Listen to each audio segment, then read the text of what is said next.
Welcome back to the channel, everybody. Thank you so much for joining me and allowing me to continue to be your daily advocate. If you're new here or you're not subscribed for any reason, please do me a huge favor and hit the subscribe button.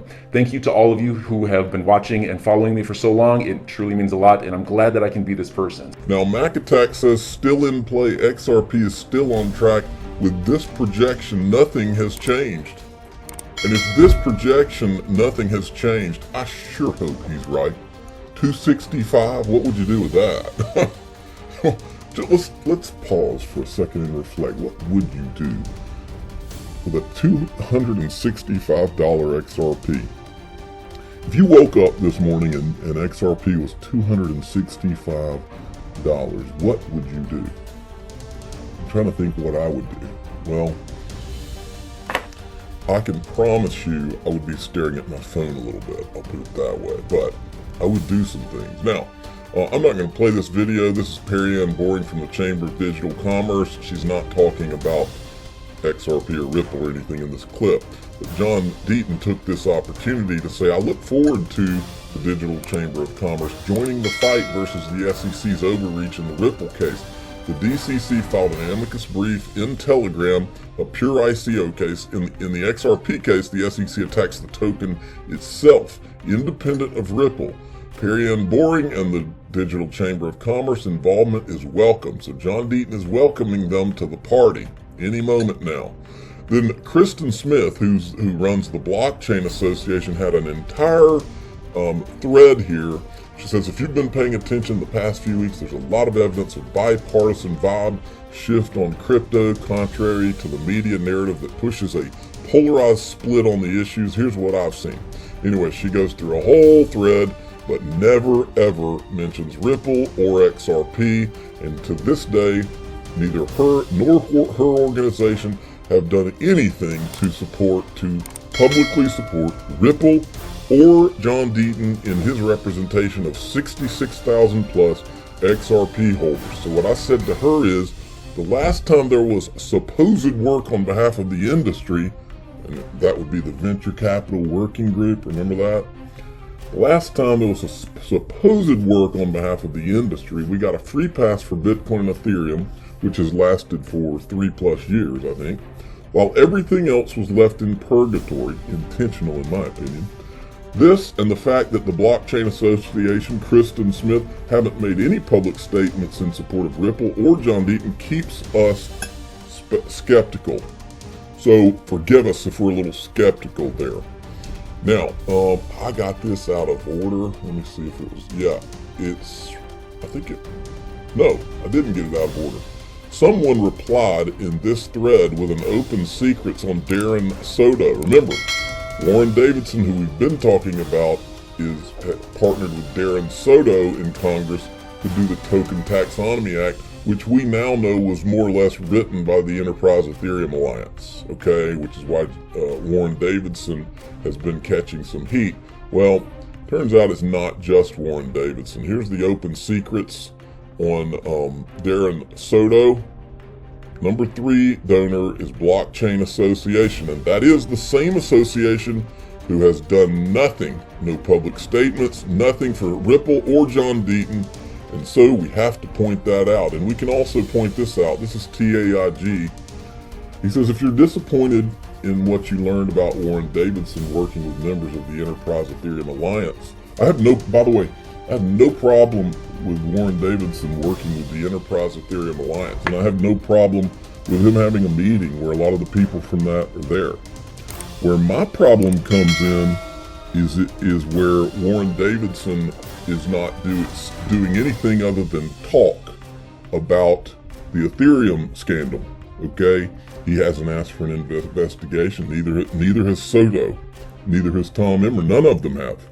So that's where, and look, Tom's going to tell, these guys have the information. John Deaton has now met with Warren Davidson, and we're going to make a list of the Congress people that John Deaton has provided with all the information they need. It's not any question marks, it's very obvious. The facts are not in dispute. And we're going to make a list of those congressmen, and we're going to keep a score as to what they're doing, not saying, but doing. Are they calling for an investigation? You'll know because we're going to tweet it out. Now, TAIG went and found who is running against Warren Davidson. And look, I'm not telling everybody that you should support this person. I don't know anything about this woman. I don't know what she stands for. For me, it's not, you're not going to vote for somebody just because of crypto, but that doesn't mean that this is not something to look at, okay? Because, and look, if Warren Davidson, if he's in bed with the Ethereum Alliance, and all of this has been just a show to make it look like you're on the fence, and you know, we're just being political and don't want to say anything about Ethereum or whatever, if that's where he's coming from, then he deserves to get voted out. But I'm not weighing in on that completely yet, because we're going to sit back and watch and see what he does, not what he says, what he does. All right. Now, this is cool. I like this. This is interesting. Ripple had put this out. ETHgate is real. Look, he did a Ethereum free pass search on Google, and this is what comes up. ETHgate is a conspiracy theory that Ethereum received a free pass from regulators. These critics reasonably claim that the Securities Exchange Commission allowed Ethereum to move ahead while doling out hasher treatment to XRP and other rivals. Okay? I bet these people love having this graphic on Google. I mean, it's basically saying that all of these, it's got in red that they need to be investigated and all this. But look, hey, if the shoe fits, I mean, if nobody's going to dispute the facts, and this is what I said about this write-up, if the critics reasonably claim it, then why is it labeled a conspiracy theory? The facts are not in dispute. That's why they called it conspiracy, which means it's true. In other words, all these people that will not comment on any of this because they can't, call it conspiracy theorists. I think the guy, I don't remember his name, one of the consensus lawyers, I think he called us a bunch of conspiracy theories and tried to make fun of how we've shown more video of him than his mother has or something. But he doesn't ever dispute anything in the videos, doesn't try to explain it, doesn't try to go into any of that because he can't. And that's the reason that we're right, and it's not a conspiracy. Okay, now, moving along. I'm not going to go through this thread, but you need to. John Deaton did a whole thread on why the Hinman speech emails equal a settlement, okay? And so go through this on your own time. He's at John E. Deaton 1 if you want to go check it out. Then the SEC yesterday said today we announced an award of $1.25 million to a whistleblower who provided specific and credible information that prompted our staff to open an investigation that resulted in a successful action. Now, if this guy got $1.25 million, I feel like I'm owed a lot more than that, because I'll give you the number here in a minute, just one of the parts of my whistleblower alert. But after they did this, I rehashed for Friday, yesterday, one of my whistleblower alerts where I showed them this. Remember that Bernie Madoff ran the largest Ponzi scheme in history for years right under the SEC's nose while they were warned. He turned himself in and the SEC was called inept. They won't be able to use that excuse this time. The world is watching. Now, so then we've got this, okay? I found this morning. Joseph Lubin was at a, it was called Ethereal. It was a conference in Wyoming, I think. And it was on March 22nd. So I'm issuing another whistleblower alert. And this one gives the SEC an actual figure in the staking, which is interest-bearing stuff, crypto interest, okay? Gary Gensler specifically said that that is a security. And he threatened to go after Coinbase Lend. He made them shut down over this same thing. So we know this is a security because Gary said so. All right. So I said emergency whistleblower alert, March 22nd, 2022. Crypto staking interest product security, according to Gary Gensler, who stopped Coinbase Lend for this very reason, in progress. Ethereum 2.0 security issuance is imminent. Where's the SEC? And I always also ask, why is Congress sitting on the sidelines and not even commenting on this travesty? Ripple is sued. Coinbase is threatened. Same rules don't apply to Ethereum. Picking winners and losers. And I copied all these these Congress people in who they owe the public a comment on this, not riding the fence. They owe action to the public, not sitting on the fence and letting John Deaton come and meet with you and, oh yeah, I hear you, and then they do nothing. That's not acceptable because the facts are not in dispute. Remember. Now, if somebody wants to dispute them, they're welcome to come on my channel anytime. I'll have John Deaton on here. We'll go through the timeline. They can dispute anything in the timeline that they want to. We will talk to them about it. Okay? Anytime. Anybody. All right?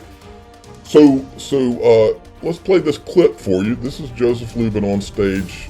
And we hit 25. This guy immediately gives you the figure. Think about how huge my whistleblower alert is worth to the SEC. So my reward, 1.25 million, is nothing compared to what my reward should be, surely. Because I think he says $25 billion in staking. We hit $25 billion worth of Ethereum now staked in Ethereum 2. So ready for when we get off to the races. When I interviewed you in Miami, that was what, 6 months ago, 7 months ago, you said you thought Q2 or possibly slipping into Q3. Robert Dross, who's sitting in the front row, said, oh, it's definitely coming Q2. Well, we're in March, so that would be... It wasn't Robert, it was James that said that. Oh, it was James. Okay, thank you. So, to the audience in the room and beyond, what is your update on expected timing for the update, whatever we want to call it, and what will the effects be? We heard some people say, you know, it's not going to help with gas fees. Others maybe hope otherwise. What are going to be the big benefits when we get ETH2? So, as you keep saying, we already have ETH2. ETH2 has been running for quite a while. We now call ETH2. In fact, we don't have ETH2 anymore. It's called the consensus chain or the beacon chain. Rebrand. And rebrand. Ethereum 1 is rebranded to the execution chain, and the merge is happening surprisingly on that same time frame. So that SEC is my $25 billion whistleblower alert. I believe this could be your biggest case ever. And I gave you the whistleblower alert. So please look into this for me. Now, next thing. She's asking about, now this is interesting. This is in the same conference, okay? This woman is a VC. And she's asking about, no, wait a minute. She's basically saying, no, wait a minute.